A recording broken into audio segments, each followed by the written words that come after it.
Olá minhas amigas, meus amigos, um vídeo aqui para mostrar para vocês a maquete do sólido orbital. Essa maquete construída. Essa é a primeira parte do vídeo com o celular na mão assim, para mostrar para vocês a construção. Então a primeira coisa a falar é essa base em madeira, é uma madeira de angelim de ótima qualidade, tem 60 por 60 centímetros, ela é quadrada. Ela tem pés também feitos em angelim, então são 5 pés, um em cada extremidade e um pé central. O pé central tem a função de estabilizar essa parte metálica. Eu estou levantando aqui para mostrar. Ela fica aqui apoiada, então como tem um certo peso, para que a estabilidade fique melhor, tem um pé central também ali, semelhante a esse pé da extremidade, para dar uma estabilidade melhor no parafuso. A parte metálica foi feita com cantoneiras. Então, aproximando a câmera aqui para mostrar, dá para notar que é uma cantoneira, por exemplo, essa aqui está inteira, ela pega daqui até aqui. Depois outra cantoneira foi serrada, então ela está aqui só até essa parte, e a parte serrada dela está aqui para fazer a junção. Então também tem uma parte aqui fazendo a junção de duas cantoneiras, esta e esta, as duas que estão inteiras, e aqui também mais uma junção embaixo, mais um pedaço reto aqui. Bom, poderia ser uma única peça metálica, né? Poderia, dobrada. Mas na hora de comprar na casa de ferragem, eu achei a dobradiça, achei que foi mais simples para construir assim. Ela é toda parafusada, os parafusos são todos de inox, tá? Então jamais vai enferrujar e dar uma beleza assim ao conjunto. As peças de ferro das cantoneiras, perdão, foram todas cromadas, então quase que está assim espelhando, né? Ficou bem bonito. Todos os parafusos são inox, todas as arruelas, todas as porcas, os parafusos grandes aqui, esse que faz o eixo da Terra e esse que faz o eixo do Sol, todos em inox. E ainda não está definitivamente acabada porque precisa precisa invernizar, né? Esse é um dispositivo didático que vai ser doado ao Observatório Antares e ainda não está definitivamente pronto. Eu vou fazer o invernizamento dessa madeira, ele vai ser invernizado, vai ficar mais bonito. E também essas flechas azuis e vermelhas que eu vou explicar na outra parte do vídeo vão ser adesivadas definitivamente. Vejam que ainda não está colado definitivamente, né? Eu passei só uma pequena porção de cola só para poder fazer esse vídeo demonstrativo. Ah, claro, também aqui tem mais materiais que eu vou detalhar ao longo do vídeo. Que mais? Na placa ela tem aqui o analema do Sol, né, formado pela equação do tempo, e as flechas mostrando posições das variações reversas e variações normais, que também são mostradas aqui com esse diagrama. E temos as datas das 4 posições astronômicas assinaladas na placa, com base no ano 2025. Então 21 de dezembro, solstício de verão, 20 de março, equinócio de outono, solstício de inverno, para os países do sul, 21 de junho, e a data da primavera para o hemisfério sul, 22 de setembro, tá? Então é isso, esses são detalhes da construção. Eu vou fazer uma outra parte do vídeo com a câmera fixa, tá? Para mostrar funcionalidades e fazer algumas considerações. É isso. Ok, dando sequência agora com a câmera fixa, para mostrar para vocês, é preciso fazer algumas considerações.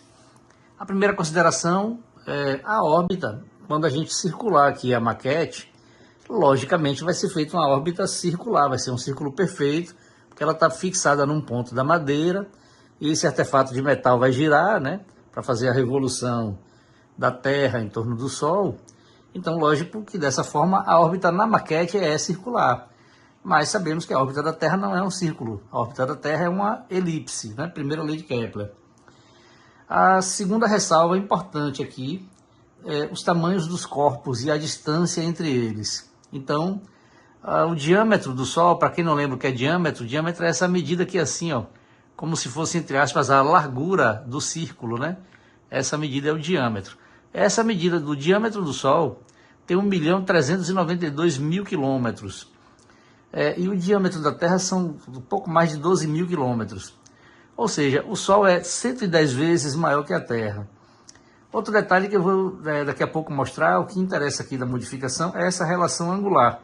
Vejam que tem uma porca, na verdade 2 porcas travadas aqui, delimitando o ponto máximo da Terra e também aqui em cima. E esse ângulo aqui, já vou mostrar para vocês, um ângulo de 23,5, que é o ângulo da inclinação do plano da órbita em relação ao eixo perpendicular. que é a inclinação dos trópicos também da Terra, né? Pela mesma razão. Mas é que nesse ponto de visada que este artefato sugere, o eixo da Terra, em vez dela revolucionar em torno do Sol com o eixo torto, como normalmente é mostrado, aqui ela está sendo demonstrada com o eixo, digamos, apontado para cima. Também lembrando que no espaço não existe em cima nem embaixo. Apenas a gente considera aqui para cima o lado que é o norte, né? Porque também é convencionado nos mapas, em maioria, eles são mostrados com o norte para cima. Então, são considerações de tamanho.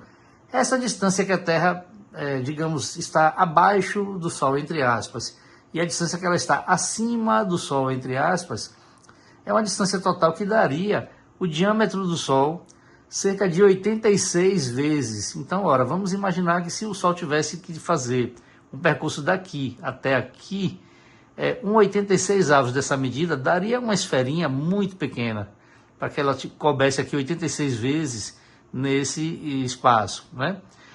Nós não veríamos o Sol desse tamanho, seria uma esfera muito pequena, nós veríamos a claridade que ele emite. E a Terra, nós muito menos então veríamos, porque se o Sol já seria difícil por ser muito pequeno, imagina a Terra 110 vezes menor que ele, considerando o diâmetro, tá? Outra consideração da distância, como o ângulo aqui está correto, né, então a proporção está correta. Essa distância total que nós apontamos aqui, ela tem cerca de 80% da unidade astronômica. Se nós pegarmos a régua para fazer uma aferição aqui rápida, vamos notar que a distância do centro do Sol até esse eixo da Terra aqui, mais ou menos, tem 24 centímetros.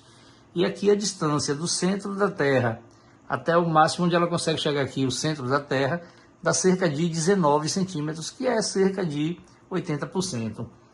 Para fazer a aferição do ângulo, foi utilizado um transferidor. Então nós podemos colocar o transferidor aqui no centro do Sol e utilizando a própria régua para fazer a medição e a demonstração de que os 23 graus, os raios solares estariam exatamente no Trópico de Câncer, né? Essa linha do norte do Equador. E fazendo as medidas para o Trópico do Sul, o Trópico de Capricórnio, a gente colocando o transferidor lá no meio do Sol também, fazendo a medição aqui de 23 graus e alguma coisa, os raios do Sol vão chegar na Terra no Trópico de Capricórnio, né? Aquela linha imaginária ao sul do Equador. Então essas são as ressalvas geométricas e de possíveis incorreções da maquete por essas razões, tá?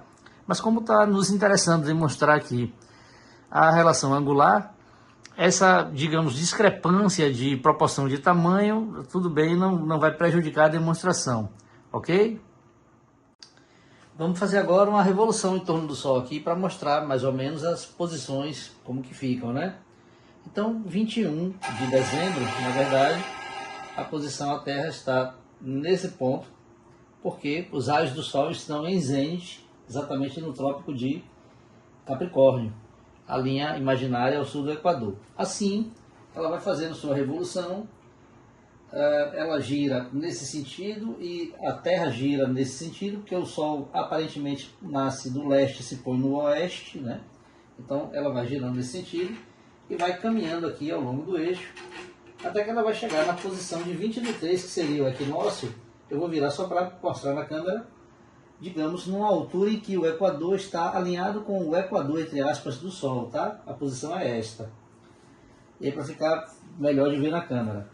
Então ela continua revolucionando e girando em torno do próprio eixo, até que ela vai chegar no ponto máximo do Sul, na data de 21 de junho, que é o solstício de verão para os países do Norte e de inverno para os países do Sul. Quando nessa data, a relação angular, que é o que nos interessa aqui, o raio sai de um trópico, entre aspas, do Sol e vai tocar o Trópico de Câncer, essa linha imaginária ao norte do Equador, que passa aqui abaixo da Flórida, mais ou menos, né? Continuando a revolução, deixa eu mudar de lado para ficar melhor. Continuando a revolução, a Terra segue girando no seu eixo, e aqui ela começa agora a fazer esse caminho, né? Esse deslocamento axial que a gente mostra, até que vai chegar no outro equinócio aqui, da data de 22 de setembro. E aí quando ela chega nessa data, mais uma vez eu vou virar para mostrar, ela está no mesmo alinhamento que o Sol, portanto, o raio toca no Equador da Terra, o raio em zênite sai do Equador, entre aspas, do Sol, tá? Então a posição é esta, que é o equinócio, e assim ela vai continuar revolucionando e aí caminhando nesse deslocamento axial, tá? Que a gente demonstra aqui com essa maquete, até que ela vai chegar no ponto máximo dela na data de outro solstício de dezembro. Aqui tem um artefato para tentar deixar ela fixa, precisa arranjar um pegador mais bonito, tá? Mas enfim, por enquanto esse funciona. E essa é a revolução ao longo de um ano inteiro, tá? Aqui é preciso também mostrar algumas outras informações. Por exemplo, a velocidade que a Terra gira em torno do próprio eixo, essa velocidade aqui, é uma velocidade que dá no Equador cerca de 1.600 km por hora.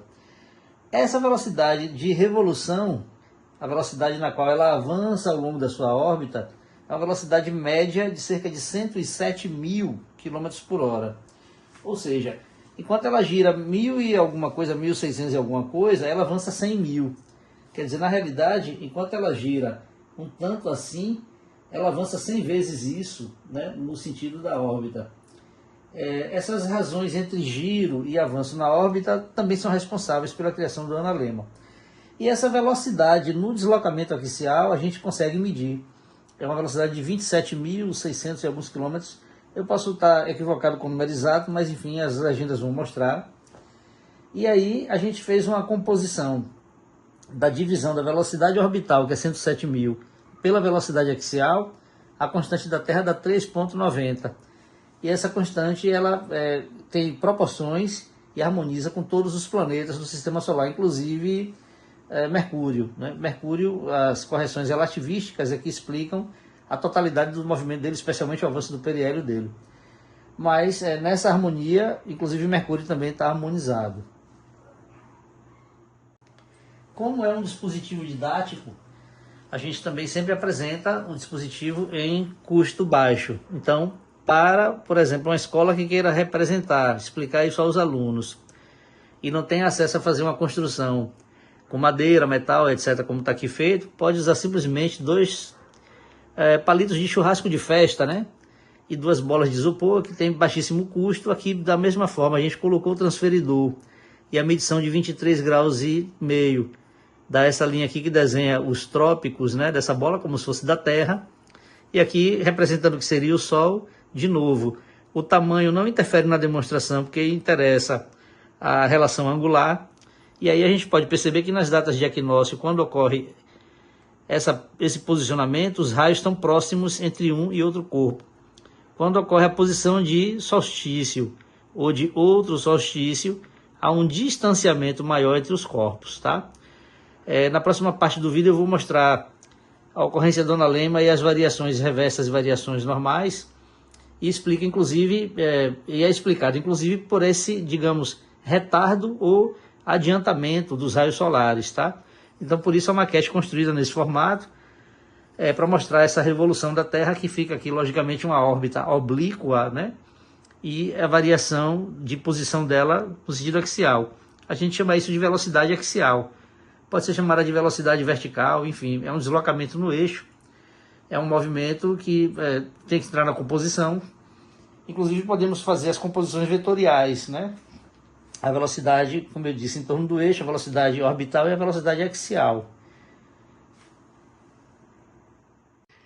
Vamos lá falar das flechas agora.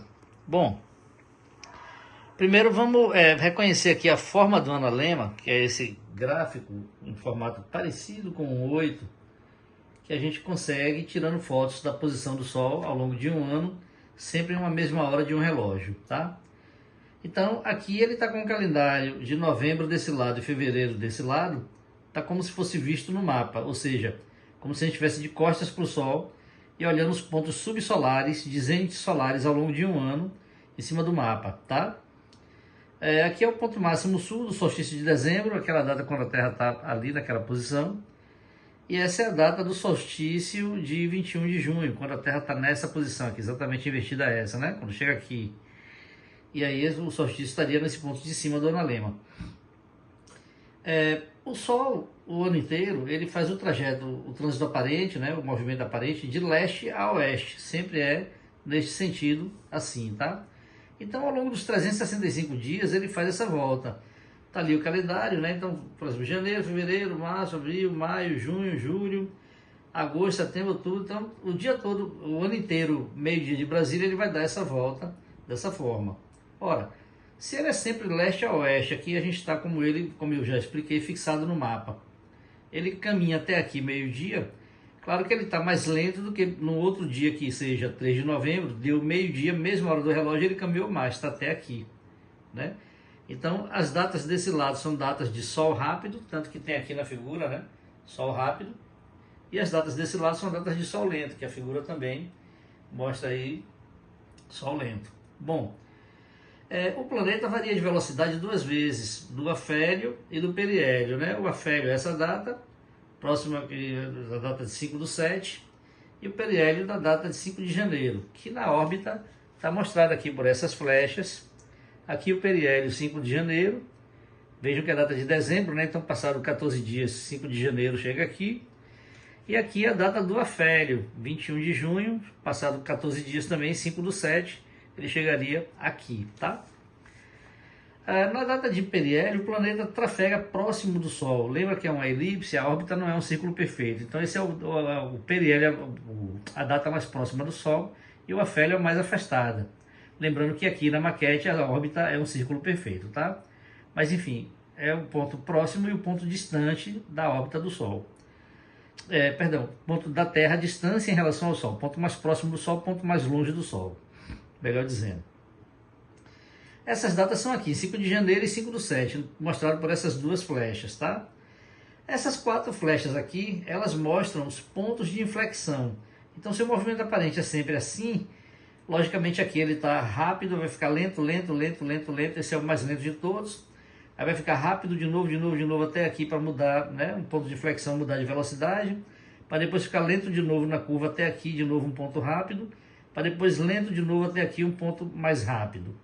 Bom, então nós temos duas datas mais rápidas e duas datas mais lentas, duas datas mais lentas e duas datas mais rápidas, são 4 pontos de inflexão. Então, o movimento aparente do Sol só muda de velocidade 4 vezes.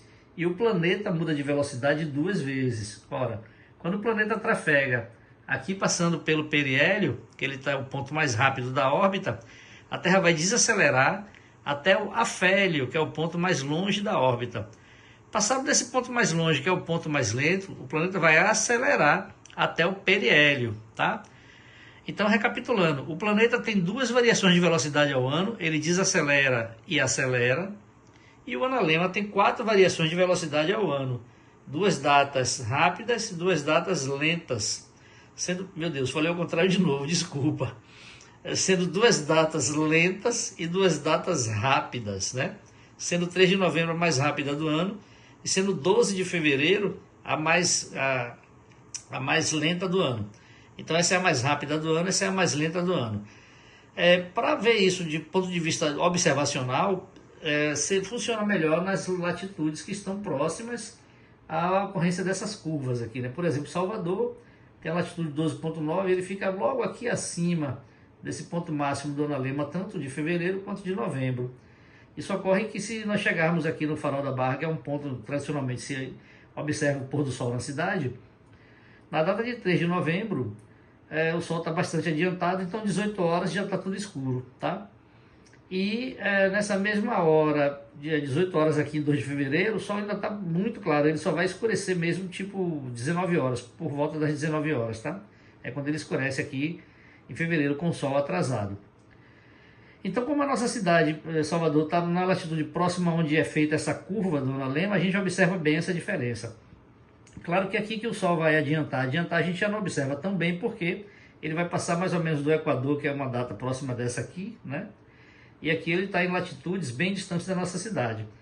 Para observar o retardo do Sol daqui de 11 de maio até 25/7, provavelmente alguma cidade lá pela latitude de 13 graus norte, né?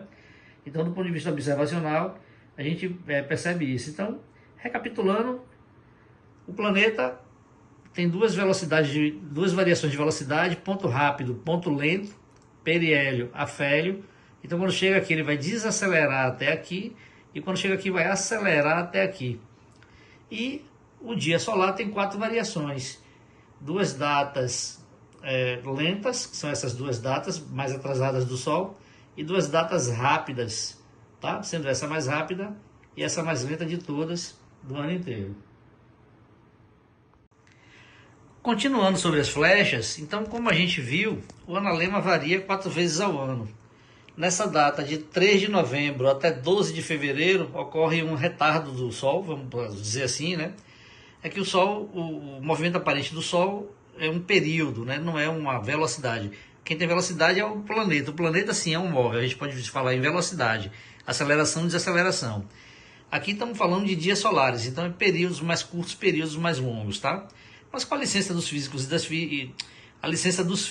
da física, eu costumo dizer Sol acelerando, Sol retardando, para simplificar na linguagem. Essas 4 variações, então, vamos observar que ela começa aqui, 3 de novembro até 12 de fevereiro, é uma data de retardo. A flecha que representa isso aqui, na nossa órbita, é essa flecha vermelha grande, que ela está aqui como se fosse novembro, né? Porque dezembro já vai chegar ali, então a inclinação aqui, lembrando que aqui é setembro, né? Então setembro, outubro, novembro. Portanto, 3 de novembro, a flecha externa, essa flecha grande, e vai até 12 de fevereiro ali, que é onde seria, né? Então dezembro, janeiro, fevereiro, 12 de fevereiro, mais ou menos ali onde ela está representando essa curva sul do analema, que seria essa curva aqui, essa variação, tá? Daqui de 12 de fevereiro até 11 de maio, mais ou menos, tem a flecha azul externa lá, representando essa data, fevereiro até maio, né? Passando ali pela data de equinócio de março, até maio. Chegando lá em maio, vai fazer a próxima curva do analema, curva norte, portanto, de maio até 25/7, e aí está representado aqui por outra flecha externa vermelha. E finalmente, de 25/7 até 3 de novembro, né, essa última reta do analema, é representada aqui por uma outra flecha externa azul. Então, recapitulando, as 4 variações do analema estão representadas por 4 flechas externas, tá? 3 de novembro, 12 de fevereiro, 12 de fevereiro, 5 de maio, 11 de maio, perdão, mais ou menos, as datas são aproximadas, 11 de maio até 25/7, e 25/7 até 3 de novembro novamente. Portanto, 4 variações do analema, 4 flechas externas, ok?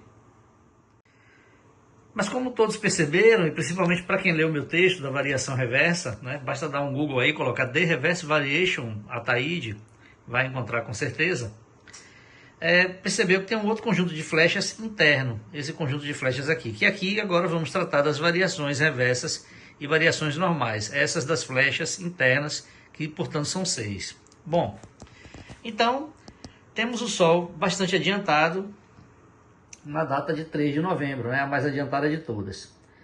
E aí o planeta está buscando essa data de 5 de janeiro, que a gente já sabe que é a data mais rápida do planeta na órbita, quando ele também está mais próximo do Sol. Ora, se o planeta está buscando aceleração e o Sol está retardando a cada dia, essa variação aqui ela é reversa. Portanto, representado por uma flecha interna de 3 de novembro até 5 de janeiro, ok? Em cor vermelha, porque a variação é reversa. Bom, chegado 5 de janeiro, que o planeta deixou para trás seu ponto mais rápido, o planeta agora vai só desacelerar até 12 de fevereiro. Ocorre que o Sol aqui também está retardando até 12 de fevereiro. Portanto, essa variação aqui é uma variação normal. Representamos ela com uma flecha azul, tá? No conjunto de flechas interno. E ali chega na data de 12 de fevereiro. Bom, da data de 12 de fevereiro em diante, o planeta deixou a data acelerada para trás, portanto o planeta está desacelerando. Ocorre que o Sol aqui agora vai cada vez se adiantar mais. Portanto, essa variação aqui é reversa novamente, representada pela flecha grande ali de 12 de fevereiro até mais ou menos 11 de maio. Tá? Como é reversa, variação representada com a flecha vermelha. E aí chega a 11 de maio. Bom, 11 de maio o planeta está buscando, está próximo da data desacelerada, a data mais lenta. E aqui ele começa a retardar na curva. Logicamente, esse retardo da curva e o retardo dos raios solares também, o período de dia solar cada vez mais longo, a variação então aqui é comum, representada ali pela flecha azul, tá? De 11 de maio, aproximadamente, até 5/7, que é a data do afélio, a data mais lenta do planeta na órbita. Passada aqui a data mais lenta na órbita, e o planeta começa a acelerar, mas os raios desaceleram até aqui 25/7, que é essa data, a variação volta a ser reversa, representada por uma flecha pequena. Então, variação pequena do afélio até 25/7, que é um ponto de inflexão, que é essa data aqui, 25/7. E aí, finalmente, de 25/7 até 3 de novembro, que é a outra reta do analema, ele vai cada vez mais adiantar e os raios solares também vão cada vez mais adiantar. E o planeta está indo buscar a sua data de aceleração, não esqueçam. Portanto, essa variação toda da reta aqui, ela é uma variação comum. Se é comum, representada com flecha azul, ok? O ponto curioso das variações é que, se vocês perceberem, eu vou voltar para mostrar com as figuras, é que as variações elas se sucedem em reversas e comuns, reversa e comuns, né? Ficam se sucedendo. Olha lá, vermelho, azul, vermelho, azul, vermelho, azul. Elas se sucedem. E esses pontos no analema, curiosamente, são as mesmas partes, só que invertendo que é de norte para sul. Por exemplo, o início da curva sul é variação reversa. O início da curva norte é variação comum. O fim da curva sul é variação comum. O fim da curva norte é variação reversa. A reta de fevereiro para maio é variação reversa. A reta de 25 de setembro para novembro é variação comum. E para demonstrar isso, a gente também produziu esse gráfico com a sequência de variações reversas e comuns, tal e qual a sequência de flechas internas, né? Essas aqui da órbita, a sequência interna de flechas que condiz exatamente com esse diagrama, tá? Mostrando as variações reversas dos dias solares e também variações comuns. Bom, finalizando nosso vídeo, é preciso mais uma ressalva sobre as datas, né? Eu narrei aqui algumas datas para vocês, assim como as datas das 4 posições astronômicas que eu coloquei na placa, né? Que são datas do ano de 2025. Essas datas elas variam ao longo dos anos, elas modificam um pouco. Por exemplo, esse equinócio 22 de setembro, às vezes ocorre 21 de setembro, pode modificar, tá? E por que isso ocorre? Ora, o período de revolução da Terra em torno do próprio eixo não é divisor do período de revolução em torno do Sol. Podemos falar em outras palavras, o período de revolução em torno do Sol não é múltiplo do período de rotação do planeta em torno do próprio eixo, tá? Então, por essa razão, ela chega nessa posição, em um ano pode ser uma data, em outro ano pode ser outra data. Essas próprias datas que modificam, também ocorre isso com periélio e com afélio, tá? Então aqui eu estou narrando para vocês sempre 5/1, 5/7, que é uma data mais mediana. Mas também já tivemos anos com periélio dia 4 com periélio dia 4 de janeiro, né? Então ele varia 4, 3 de janeiro, fica variando. Mas 5 porque é uma data redonda, também é mais fácil também para simplificar nas descrições. Da mesma forma, as datas de ponto de inflexão do analema vão variar, tá? Então também elas não são sempre 12 de fevereiro, nem 25/7 aqui, 3 de novembro e 11 de maio. Então isso também modifica um pouco. Assim como o dia do zênite solar, né, nas cidades. Então a gente fala Salvador, zênite solar 27 de outubro. Também pode ocorrer o zênite 28, 26, pode modificar um pouco de acordo com essa questão de calendário. E aqui eu queria só tecer mais algumas considerações sobre a formação do analema. Os livros que a gente consultou, o livro de Boxpo e o livro de Kepler de Oliveira, eles não trazem detalhe do porquê o analema ocorre. A matemática desenvolveu uma equação chamada equação do tempo, que nos entrega exatamente essa curva. Metade da equação é essa curva, metade é a outra. E aí quando você linearmente junta ela assim, ela faz esse analema. Mas, obviamente, a equação, ela determina a curva, mas ela não explica o porquê a curva ocorre, né? Então, a explicação, trazendo a explicação para o campo da física, é que, por exemplo, alguns físicos imaginam que seja uma composição de 2 movimentos, né? Então, aqui a gente descreve a Terra com essa obliquidade. Ela está assim, né, oblíqua, em relação ao eixo que está aqui colocado, apontado para cima. Como eu disse, em outras demonstrações é muito comum a gente ver a Terra, né, com o eixo torto dando a volta em torno do Sol. Essa torção do eixo, né, em relação ao plano da órbita, em relação à linha perpendicular ao plano da órbita, essa torção do eixo é que cria esse movimento do planeta de sul para norte, né, ou de norte para sul, como queira. Porque, logicamente, tem horas que os raios solares batem mais no norte do planeta e tem horas que bate mais no sul do planeta. Então, isso é inequívoco. Mas não há uma composição como uma figura de Lisa-Joux, que você bota um pêndulo e faz dois movimentos e aí ele faz movimentos pendulares combinados. Não é o caso aqui, porque a diferença de velocidade na órbita, na verdade, não causa esse leste-oeste todo que a gente observa aqui. O que a diferença de velocidade na órbita entre periélio e afélio causa é a diferença da curva. A curva é maior aqui e menor aqui. Essa diferença é causada por essa diferença da órbita, sim, mas não toda a variação, e eu vou explicar. Aqui, por exemplo, que é o momento do periélio, que a Terra trafega rapidamente na órbita, né? Lembrando que a rotação ela varia em milissegundos, então praticamente não varia numa contagem de horas. Se a gente imagina que o raio solar atingir um ponto exato, até ela conseguir dar essa volta, lembrando que ela também revoluciona ao mesmo tempo, e ela vai chegar a receber o raio de novo no mesmo ponto, aqui ela caminhou uma distância um tanto maior, não é verdade? Já que ela está num ponto rápido da órbita. Do lado de cá ocorre o contrário, ela vai receber raio solar num ponto, ela vai girar e revolucionar, quando chegar ao ponto de novo, ela andou menos nessa parte da órbita. Isso faz com que a curva do norte seja menor do que a curva do sul. Então, portanto, a diferença de velocidade responde por isso aqui, tá? Com este modelo do movimento axial e da órbita feita em formato de sólido orbital, com a órbita aqui oblíqua, eu consigo explicar 4 variações de incidência dos raios solares. Como vocês viram no início do vídeo, numa posição de solstício como essa, o raio está distante, ele sai do que seria aqui um trópico do Sol para o trópico da Terra. Lá no equinócio, eles se aproximam, né? Porque o raio está bem no Equador para o Equador da Terra, está aproximado. Depois ele na outra posição vai de novo distanciar, porque vai sair do trópico aqui para outro trópico da Terra, né?